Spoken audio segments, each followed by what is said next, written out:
Hello, friends, and welcome into Seattle Seahawks today. I am your host, Tom Downey, and it is time for yet another update on KJ Wright, the player so many Seahawks fans are wondering about. The Seattle Times wrote an article, and they've, I think, laid it out pretty well.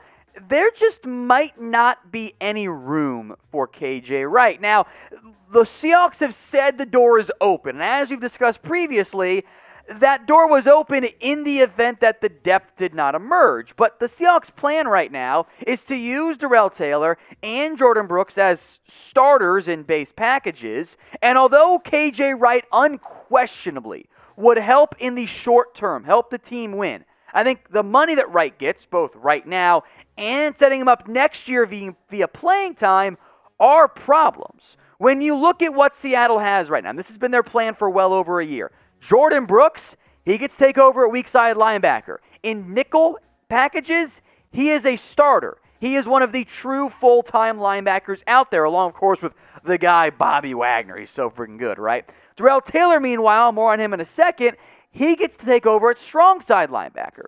So the Seahawks spent a first-round pick on Jordyn Brooks. They want to see him out there. They need to see him out there. They have to figure out if he can be a true full-time starter at linebacker.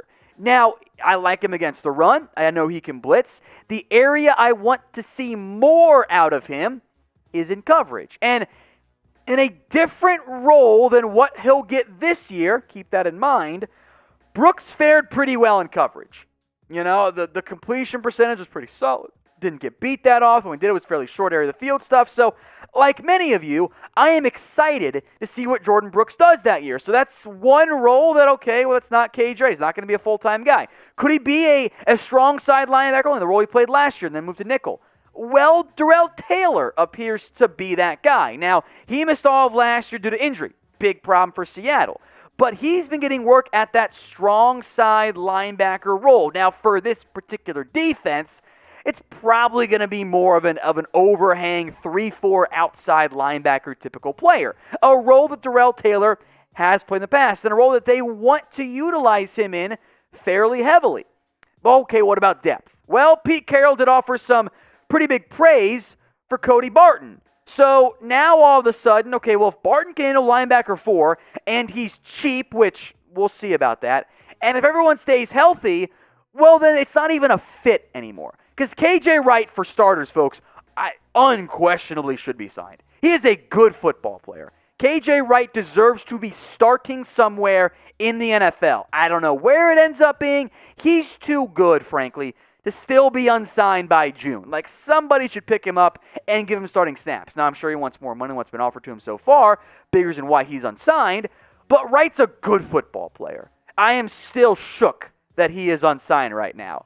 But if everyone's healthy and the youngsters keep improving and growing what they've shown so far, I don't know what the role looks like or if there's a spot for KJ Wright. So if injury happens, this changes in a heartbeat. Then Wright, I bet, comes back.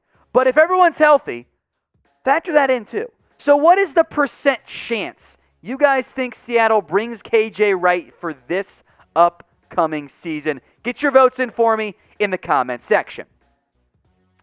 Let's jump to a rumor that I never thought we would talk about here on Seattle Seahawks today. How about signing Larry Fitzgerald? Yeah, weird, right? Now, this comes to us from FanSided. Interestingly enough, the Cardinals FanSided page, which, okay. Now, they said Fitz could go to Seattle. Not sure about that one. First, let's talk about Fitzgerald himself. For a NFL Hall of Famer who wants to be a Cardinal forever, I don't think he plays anywhere other than Arizona. And even if he were to play somewhere else, I actually don't think Seattle should have interest. Fitzgerald, at this stage of his NFL career, the numbers don't lie from last season. He's not the same guy he was in his prime. How could he be? The dude's a couple years away from being 40. He's ancient by NFL receiver standards for players not named Jerry Rice. Yes, he could be a decent, third or fourth receiver for you. But if you're Seattle, do you even need that? Got DK Metcalf, Tyler Lockett. I am excited to see Dwayne Eskridge handle the kind of number 3, more slot receiver, outside receiver role. You kind of rotate with Tyler Lockett there in the end. You got Freddie Swain. There's been the Penny Hart hype train going on right now. So I don't really see the need for Larry Fitzgerald. And I'm more excited to see D. Eskridge. I think he's a good football player. Was so impactful for Western Michigan in 6 games, mind you. Just a ridiculous, unstoppable production in the Mid-American Conference. So get your votes in for me. Do you want to sign Larry Fitzgerald? I say no, despite how it'd be kind of fun to stick it to Arizona, but I say no. Get your votes in for me, folks. Type in A for yes, you want to sign Larry Fitzgerald, or type in B for no, you don't. Let's go to Gerald Everett now as we talk more hype trains here in the end. Pete Carroll is hyping up Gerald Everett right now. Now, I have been on the train as well, saying I think a breakout season is very possible this upcoming year. And Seattle clearly has high expectations. Let's get into the quote here from Pete Carroll. Oh, I think you're going to be really excited to see Gerald Everett. This is, I think, the fanciest, sweetest-looking receiver/tight end mix that we've ever had. He looks like a wide receiver. He's got terrific after-the-catch run ability, really aggressive, and he's a good blocker, too. That's bold to say if you're Pete Carroll, given that they had Jimmy Graham, mind you.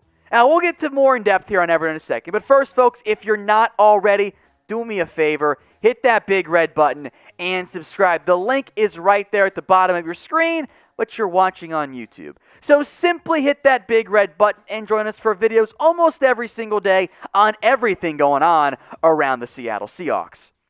I think that quote from Pete Carroll, yes, it's coach, but you can't overreact to anything, that's pretty intriguing. And I do believe that Gerald Everett is primed for a monster season, or at least by his own standards. So make your predictions for me.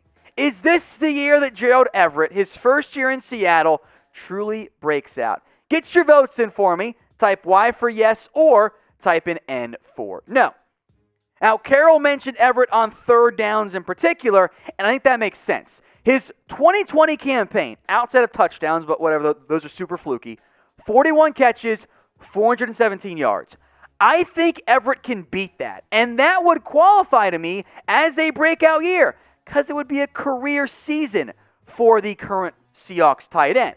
Now, the potential roadblock here as to why, okay, maybe it won't truly happen, is this. There are other options at tight end. Will Dissly, a good football player, love him as my wide receiver too, and I'm not out on Colby Parkinson either at this point. So for Seattle, they've got some options at tight end, but even though I may not be quite as effusive in my praise of Gerald Everett as Pete Carroll was, I do think a breakout year is going to happen this season. Is it 800 yards? Okay, maybe not. But 600? I think that's very doable this season.